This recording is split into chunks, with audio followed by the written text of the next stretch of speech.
Have you ever stopped to wonder what the end of the world would actually look like? Not aliens, not zombies, but the real end, the one described in the last book of the Bible, a scenario of total collapse where plagues, monsters, and supernatural horsemen invade the earth. The skies darken, the oceans boil, the very planet screams in agony. Sounds like an exaggeration. Millions believe it's already beginning. The name of this event? The Apocalypse. In today's video, you're going to uncover the most terrifying mysteries, the strangest symbols, and the most extreme prophecies about the end times, straight from the book of Revelation. Get ready to step into a story filled with war, judgment, beasts, angels, and the return of Christ. A tale so intense it makes Hollywood look tame. But in the end, one question remains. What if it's all true? At the height of Roman persecution, one man was exiled to a lonely island in the Aegean Sea, Patmos. His name was John, not a politician or a warrior, but a prophet. And it was there, in isolation, that he received a vision that changed everything. Not a dream, a revelation.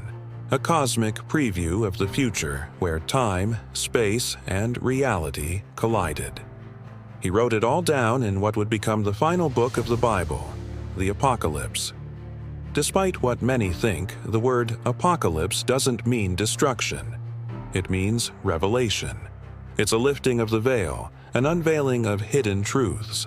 John described forces, events, and beings beyond our understanding, and he used powerful symbols to do it. To this day, theologians, scientists, and curious minds debate what it all means. It's a spiritual puzzle, a prophetic warning, or maybe both. It's not just about fire and wrath. It is about what is hidden behind the curtain of our reality.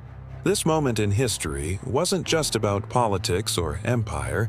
It was a spiritual crossroads. John, isolated and stripped of power, received knowledge that emperors would never see. The island of Patmos, barren and desolate, became the setting of one of the most important revelations in religious history. It proves that sometimes silence speaks louder than crowds. Revelation didn't just predict the end, it offered insight into how the human soul responds to power, fear, and faith. It's a mirror, not just a prophecy. Even skeptics are fascinated by its layers. The book weaves together history, myth, theology, and vision in a way that still captures the human imagination. And maybe that's the real reason it endures. Because deep down, we all sense that there's more going on in this world than meets the eye. And the deeper you go into Revelation, the clearer it becomes that the story it tells might already be unfolding. Picture this. You're walking down the street, talking to someone, and in the blink of an eye, they vanish. No sound, no trace, just their clothes on the ground. In seconds, the world descends into panic. Planes crash, cars collide, hospitals are overwhelmed. This mass disappearance is what many believe will be the rapture, the moment when the faithful are taken from earth, escaping the judgment to come. Those who vanish are, according to the prophecy, the ones who stayed true in their faith. The rest, left behind to face a nightmare. Governments collapse, religions clash. Fear spreads like wildfire. And in this chaos, a charismatic leader rises, a man of influence, words, and seemingly perfect solutions. But he's not who he seems. He is the deceiver, the Antichrist, and his reign is just beginning. The rapture isn't just an event, it's a turning point, the end of grace, the start of judgment.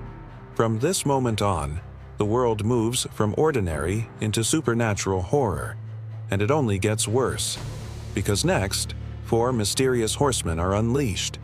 For those left behind, it's not just fear, it's survival in a world that no longer makes sense. The eerie part? This prophecy describes the kind of sudden, unexplainable chaos that modern society seems terrifyingly close to. Imagine the internet exploding with videos of people vanishing, conspiracy theories spreading like wildfire, entire governments declaring martial law. While many would call it mass hysteria, others would know. It's the beginning of something much bigger, something we were warned about for millennia. As the chaos spreads across the earth, heaven opens a new chapter. Jesus holds a sealed scroll, and each seal he breaks brings a new wave of catastrophe. The first 4 seals release the infamous Four Horsemen of the Apocalypse. Each one rides a different colored horse, and each one brings devastation in a unique way. They don't knock, they invade. The first rider appears on a white horse, wearing a crown and holding a bow. He looks like a hero, but many believe this is the Antichrist, a false savior. Then comes the second rider, on a red horse, wielding a sword. He removes peace from the earth. War explodes on every front. People turn on each other. Blood floods the streets. The third horseman rides a black horse carrying a scale. He brings famine, skyrocketing prices, empty shelves. People starve while the elite still dine. Then the fourth rider appears, pale as death, and fittingly, he is death, with hell close behind. He brings plagues, violence, and massive death, and believe it or not, this is only the beginning, because soon, the sky itself declares war.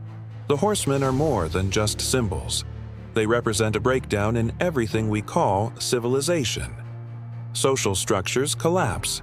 Economic systems implode. Trust vanishes. The world becomes a battlefield not just of weapons, but of morality and survival. The question shifts from how do we fix this to how do we survive it? And maybe that is the most terrifying part. These riders don't come from human failure alone. They are released from above, which means there's no stopping them, no negotiation, no deal, just consequences. And once they ride, nothing is ever the same again. After the horsemen, things escalate. 7 angels prepare to blow their trumpets, and with each blast, a new disaster unfolds. The first trumpet causes a storm of fire and blood, destroying a third of the Earth's trees and grass. Nature burns. Ecosystems collapse. The planet chokes on smoke. The second trumpet brings a blazing meteor into the oceans, killing sea life and destroying ships. The third poisons rivers and lakes.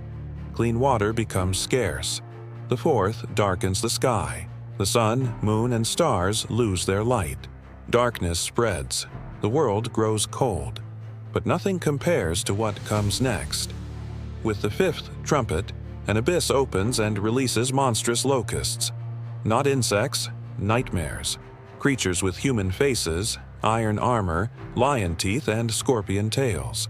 They don't kill, they torture. For 5 months they cause agony so intense people beg to die. But death flees from them. And just when you think it can't get worse, the sixth trumpet unleashes a demon army that wipes out a third of humanity. These events aren't just random disasters, they're targeted strikes from the divine. Each trumpet feels like a message. You were warned. It's judgment with precision, symbolic perhaps, but also terrifyingly literal. Imagine watching the sky fall apart and realizing no bunker, no government, no billionaire escape plan can shield you. And when people finally begin to question everything, science, power, religion, even reality itself, the seventh trumpet still hasn't sounded. What comes next isn't just a disaster, it's the end of illusion, a direct confrontation between heaven and earth. And the last card is still hidden. The sixth trumpet sets the stage for the world's darkest hour. A demon army rises, slaughtering millions. But amidst the fear, a new figure emerges, the beast, also known as the Antichrist. He is persuasive, powerful, and admired. He unites nations, imposes control, and demands worship. A mark is introduced. Those without it are hunted. A new world order is born. As global tension builds, Jerusalem becomes the final battleground. The Antichrist gathers his forces to destroy the last of God's people. Then, the sky cracks open. Christ returns, not as a lamb, but as a warrior. riding a white horse followed by an army of angels. The war begins, heaven versus hell, truth versus deception. And in the end, light triumphs. The Antichrist is captured. The false prophet is thrown into a lake of fire. And Satan? He's bound in chains and locked in a bottomless pit for 1,000 years. What follows is a new era, the millennium, a reign of peace and justice on earth. But even then, the story isn't over, because evil still has one last trick left. This final battle isn't just military. It's spiritual, existential, cosmic. It's the collision of two kingdoms, one built on control, the other on truth. Humanity stands at a crossroads, forced to choose sides in a war that transcends politics, religion, and survival. There's no neutral ground. Every soul becomes part of the war. And while the victory belongs to Christ, the cost is staggering. The earth is scarred, billions are lost. But in the silence after the final battle, something begins to stir. Not another war, but a transformation. A new chapter. One last revelation. And this time, it's not about destruction. It's about redemption. After 1,000 years of peace, Satan is released for a brief moment. He gathers one final army, trying to overthrow God's kingdom. But fire rains from heaven. The rebellion ends before it begins. Evil is wiped out, permanently. Satan is cast into the lake of fire forever. And with that, the story of sin ends. Then comes the most feared moment of all, the great white throne judgment. Everyone, living and dead, is judged. Every secret, every decision, every act, revealed. Those found in the book of life enter eternity with God. The rest are separated forever. But this isn't just about punishment. It's about restoration, a complete reset of the universe. God creates a new heaven and a new earth, a place with no pain, no death, no sorrow, a paradise where He dwells with humanity, where the sun never sets and peace never ends. The apocalypse doesn't end in darkness, it ends in light for those who chose the path of truth. But to get there, the world will have to face a revelation no one is truly ready for. The beauty of this finale lies not only in what is gained, but in what is lost. Fear, injustice, suffering, hatred. Everything that once broke the world is erased. The new earth isn't just a location, it's a state of being. Harmony restored, purpose fulfilled, life finally aligned with the Creator. And perhaps this is what Revelation wanted to tell us all along, that no matter how dark the night, the morning will come. That judgment is real, but so is mercy. That eternity isn't something we wait for, it's something we prepare for. And maybe it's already starting inside those who believe. So, after all this, do you still think Revelation is just a metaphor? Or could it be something we've ignored for too long? One thing is clear. Whether you believe it or not, this prophecy has echoed through centuries, shaking empires and stirring the hearts of billions. And if it is true, are we prepared? The book of Revelation isn't just about destruction. It's about truth, about justice, and about a second chance. Even in chaos, there's a promise of a new beginning, a new world, a new life. But that brings us to the real question. If the world ended tomorrow, would you be ready? Tell us in the comments. Did you already know these prophecies? Which part shocked you the most? And do you believe there are still secrets out there waiting to be uncovered? Hit that like button, subscribe, and turn on notifications so you don't miss what's coming next. And hey, there's another video right here on the screen. Click it and keep exploring the incredible mysteries that surround us. See you there.